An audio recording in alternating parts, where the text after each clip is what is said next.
Польшийн хөнгөлтэй зээлэр Элбэгзээ. хөнгөлтэй зээлэр зойр барьдаг бол уган зөвлөлтэй. Гэхдээ нэг юм ойлгосонгүй. Улс барьж байгаа. Улсын төрийн өмч юм ямар ч юм. Дахиад тэр 16 мянган тонны багтаамжтай гээд цогцлбор гээд ингэж штэ. Энэ юу юм ийм? Энэ хэний өмч юм? Дараа нь хэний өмч болох юм? 16 мянган тонн гээд хамгийн төгсгөлд байна штэ. Нийслэл хотод байгуулагдах 16 мянган тонны 16 мянган тонны багтаамжтай гэдэг. Гурав дахь асуулт нь хятадын зээл яг танаад хичнээн юан гэдэг юм уу, төгрөг гэдэг юм уу, доллар гэдэг юм уу хичнээн хэмжээний зээл хэрэгжиж байгаа. Юунд зарцуулж байгаа. Дөрөвдөх нь төсвийн хөрөнгөөр суулгас үржүүлгийн төвнийг аймагт байгууллаа гэдэг. Ямар хэмжээний мөнгөөр яагаад ингэж төсвийн хөрөнгөөр ийм байгуулж идэв юм бэ? Одоо хувийн хөвшлэн хвшлээ дэмжихгүй юу?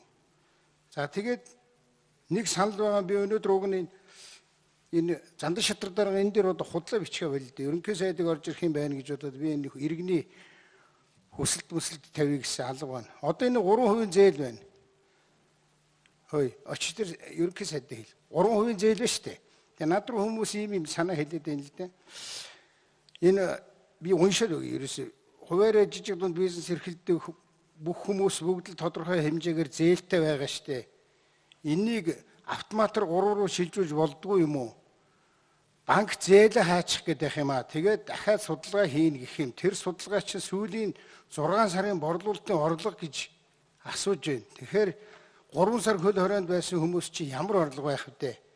Ингээд л зээл авах уламж нөхцөл байхгүй болж байна штэ. Нэгэнт л зээлтэй хүмүүс зээлээ өгөх нь тодорхой штэ. Энэ асуудлыг уламжилж өгөөч гэж байна. Би ингээд өнөөдөр чуулган дээр энэ иргэний асуудлыг уламжилчих. Би энэ хүний саналыг бас дэмжиж байгаа. Одоо ингээд тэртэлрүү зээлтэй байгаа газар ингээд тэр одоо хувь хэмжээнд тааруулаад 500 сая гэдэг юм хэд гэдэг юм. Тэр хэмжээнд тааруулаад зээлийг хаачаа штэ 3% болгоод.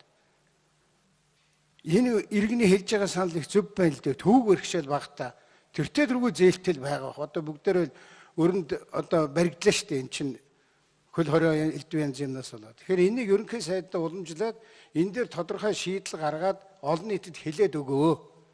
Тэгэхгүй бол энэ манай энэ их хурлын засгийн газар дээр ярьж байгаа амьдрал дээр очиад шаал эсрэг 100 градус явж байгаа шүү дээ. Тэгэл банкны хүн суртал гарган за тгий чи тэгтээ энэ өмнөх юм дуусах муусах гэдэг ингэж байгаа. За энийг уламжилж өгөөрэй. Ингээ миний энэ 4 асуултанд хариулаад өгөөрэй. Би дутуу яригдвал дахиж би тодруулж асууя.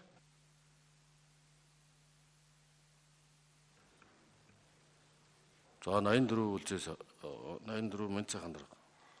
За алтан гişний асуулт дараа л энэ Польшийн хөнгөлтэй зээлийн асуудал бол хоёр улсын зээлийн хэлцээрийн дагуу сонгон шалралт зарлаад хувийн хвшлбэр явна. Цааш ажилтан ч гэсэн. За 16 тонн багтаамжтай энэ агуулгад нэгдсэн сүлжээ болох гэдэг бол бид нар энэ төв сүрэн газрынхаа ялангуяа Улаанбаатар хотын төв сүрэн газрын хүнсний хэрэгцээг анхахад ийм хэмжээний агуулга савыг бий болгох нь хувийн хвштэй хамтран бий болгох ёстой байна. Инхээр төр энэ дээр газар олгох. За хувийнчлүүд маань санхүү хөрөнгөөр олтоо босгоод явах замаар энэ дотоодын төв сүрэн газрын хүнсний хэрэгцээг тасалдахгүй байх талаас нь энэ асуудлыг шийдвэрлэхээр нийслэлийн засаг даргын тамгын газартай газар олголтын асуудал дээр хамтарч ажиллахаар төлөвлөж байгаа. Түүнээс мөнгөний хөнгөлтөд олон улсын хөнгөлтөд зээл бол хувийн аж ахуйн хамтарч ажиллая гэдэг донор орнуудаас саналаа тавиа явж байгаа. За хятадын нийт тоног хөдөө аж ахуйн дэмжих сангаар дамжаад хөдөө аж ахуйн газар тариалангийн тоног төхөөрөмжийн 40 сая долларын төсөл хэрэгжсэн юм лээ өмнө.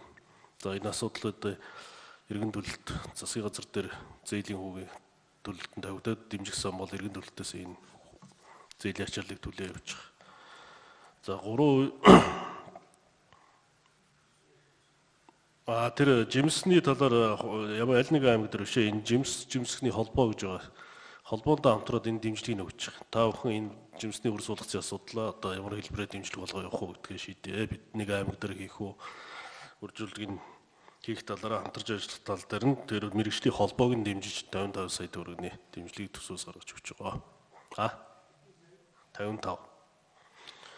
За 3% хөдөө зээлэн дээр энэ аж ахуйн нэгжүүдэд бид нэр ямар нэгэн засгийн газар шалгуур тавихгүй ганц л шалгуур тавьж байгаа.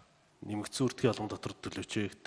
Тэгээ нэмэлт шалгуур тавьж байгаа. Бусд нь арилжааны банкны өөрийнх нь тавих шалгуураар явж байгаа. Засгийн газар энэ дээр ямар нэгэн нэмэлт шалгуур тавихгүй зээл олгодог. Арилжааны банкны тавих шалгуурын дагуу зээл олгогдоод явна.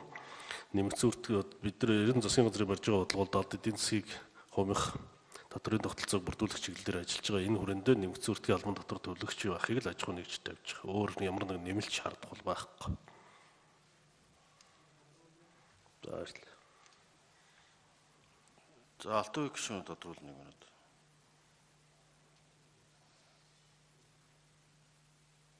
Энэ би саяны нэг иргэний имийг уншиж байгаа та ойлгосонгүй шүү дээ.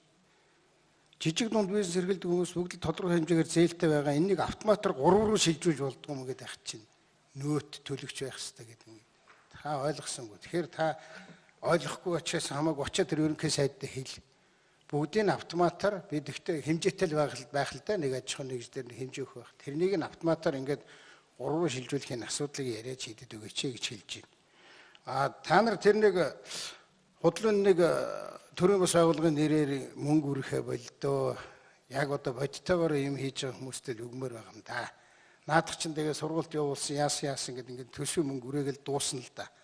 Ер нь энэ суулгас үржүүлэх энэ төр гэдэг чинь Монголд бол хөвчлөгдөд өчнөө олон аж ахуй нэгжүүд өчнөө олон хүмүүс энийг хийж байгаа шүү дээ. Та нар зүгээр л захиалга зарлал төчнөө хэмжээний юм аавна гэж зарлал да. Наа чинь нийлүүлэх хүн бол зөндөө байгаа. Хятадаас тэр карн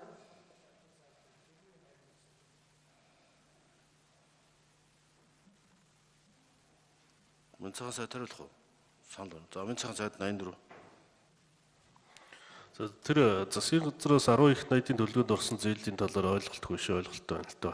2 их найдын зээлийг арилжааны банкудаа хамтран гаргаж байгаа. За энэний хүүсвэр бол арилжааны банкны төв банкн дээр төвлөрсөн байгаа үнцас хэлбэрээр төвлөрсөн байгаа хадгаламж эзэмшигчдийн эргэлтэнд ороогүй хөрөнгийг зах зээл рүү гаргах замаар л энэ зээлийн их усрыг бий болгож байгаа.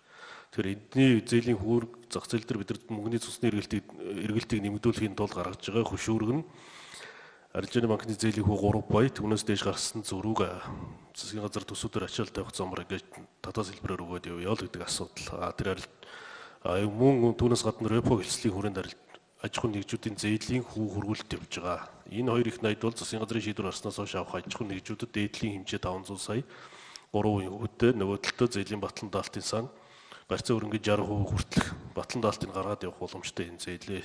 Тэр